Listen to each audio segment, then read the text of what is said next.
if I asked you a few questions? No, it's fine. And what's your name? Patrizia. All right, Patrizia. Can you tell me a little bit about what brought you in here? Yeah, I was at the golf course the other day and I was going to go tee off and I fell over and fractured my wrist. So, yeah.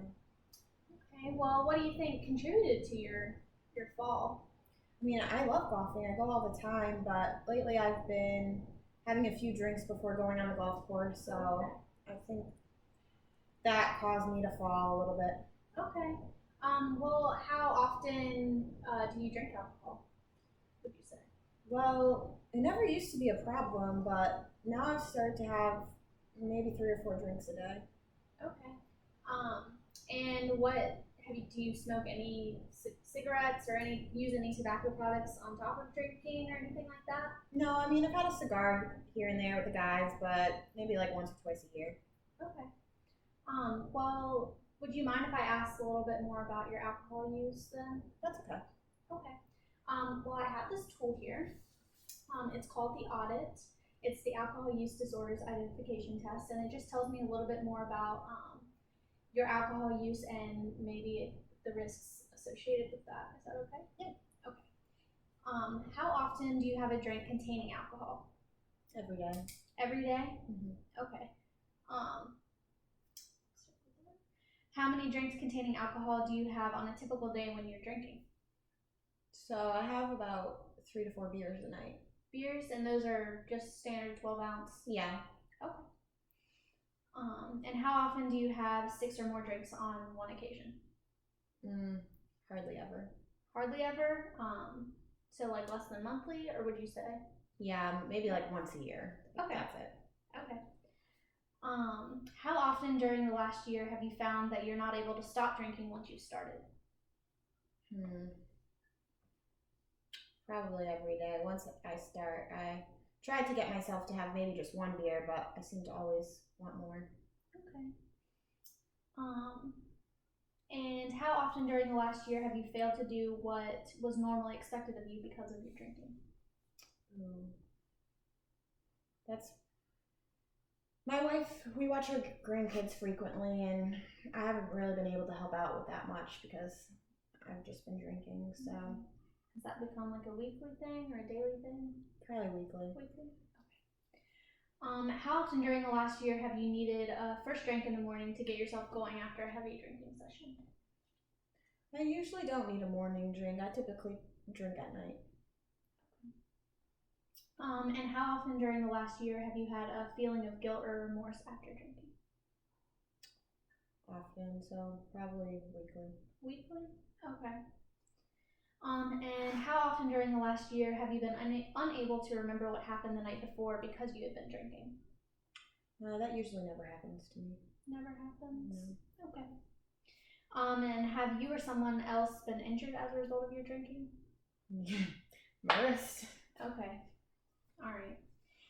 And has a relative, friend, other doctor, healthcare worker ever been concerned about your drinking or suggested that you cut down?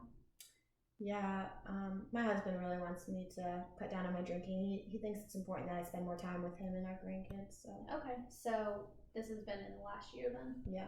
Okay. All right, so based on the answers that you just gave me, I'm a little bit concerned about your drinking habits. You seem to be in the at-risk category. For a standard guideline for drinking, for males, that's no more than 2 drinks per day. And then binge drinking for males is no more than 4. So you're kind of in that middle range, you're getting towards the higher end there. So if you don't mind, I'm going to ask you a few more questions about your alcohol use. Okay, that's fine. Okay. So what do you think are the benefits or the pros of your drinking? That's hard to say. I mean, lately I don't see too many benefits from it, but it's just something that I feel like I need kind of right now. Okay. So I feel that I just like the way it makes me feel, and I just prefer to be alone lately. And you prefer to be alone, so you don't like being around your family much? Yeah. Okay. And then, so what would be the cons then? I think it causes me to be isolated. It causes me to want to be away from my family and my grandkids. I don't want to see them to see me drinking, you know. Okay. So far you feel like the benefits are that you get to it just helps you feel better. But the negative aspect of it is that you don't get to spend as much time with your family because you don't want them to see you drinking. Okay. Um, so I know this information is a little difficult to talk about. So I appreciate you opening up to me. Okay. Um, and so has anyone ever discussed the risks of alcohol? Do you know what the risks are? I mean, I know you shouldn't drive when you've been drinking, and I know that it can impair your judgment, but I mean, yeah, that's about it. Okay. Well, since you're now 65, alcohol affects this age population a little bit differently. So even though you're not, you know, technically binge drinking, the alcohol, the way it metabolizes in your body is a little different. So even with less alcohol, you're feeling those effects more because of your aging. Okay. Yeah, I've noticed that. Okay. And looking at your other health information, so they got your vital signs. The last one was your heart rate was 114, which is on the high end. And your blood pressure is 172 over 98, which is also pretty elevated. Have you had any problems with those things before? No, I've always been pretty healthy. No, okay. Well, this to me seems like your heart's having to work a little bit harder because of the changes that your body is going through because of your drinking. Okay.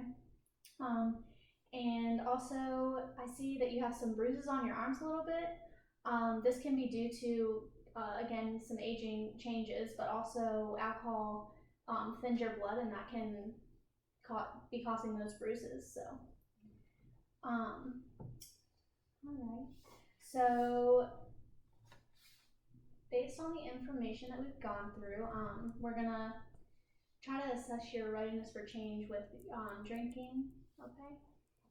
So this is a scale. It's 0 to 10. It's not ready to change at all. Ready to change is 10. Absolutely ready to change. So where do you think you fall on this scale based on your current use of alcohol and how you feel about being able to change that? I'd say I'm about a 7. A 7? Okay, that's good. And so you feel like you're pretty ready to change. That's 70%.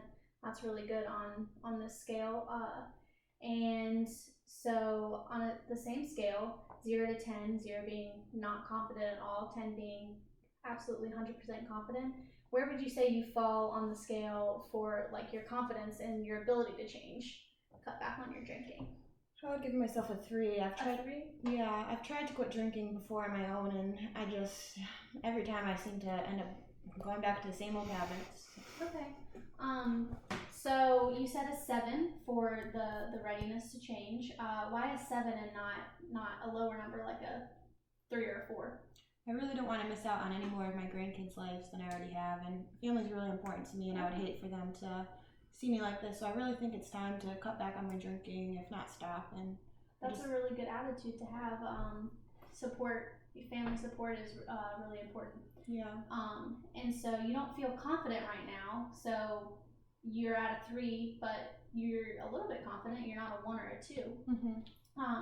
So do you think if we gave you some of the some additional handouts about like group support and different ways you can help cut down on your drinking, do you think that would increase your confidence level a little bit? Yeah, I think that'd be really helpful. Okay, well, we'll get you those after I finish the interview. So now that we've assessed your readiness to change, and you seem pretty ready, not as confident yet, but we're gonna work on that. We're gonna just go ahead and negotiate a plan for change for you. So what do you think your overall goal would be for? I think just cutting alcohol out of my life completely, just staying away from it. I feel like if I stay away from it, I'll have less of a problem. If I try to cut back to only 1, I feel like I might be tempted to drink more. So just replacing that with something positive in my life. Okay, and what do you think that could be? You said you like golfing, maybe taking your grandchildren golfing or a think friend? they would really enjoy that. Yeah. Yeah. Okay, so we're gonna work on that. That's a really good goal to have. So some other things you could do to maybe relieve some stress that you might be having in your life and get your mood feeling a little better could be, some deep breathing exercises. Have you heard of those? Yeah, I've seen my wife do them. Yeah. Okay, great. So maybe you could do those together. And maybe some yoga or other exercises. Do you exercise at all besides golfing? No, not with these old joints. No, okay. Well, maybe we can work on that deep breathing then. And then we can go ahead and get you started on making some commitments to taking your grandchildren or a friend golfing. And those are some really good goals to have. And we'll just set up an extra follow-up meeting, maybe a month from now, see how you're doing. And if you're having any difficulty, we can figure out a new plan for you and get you cutting back on the alcohol and cutting it out of your life, because that seems like that's something you would want to do. Yes, thank you so much. Have a good day. You too.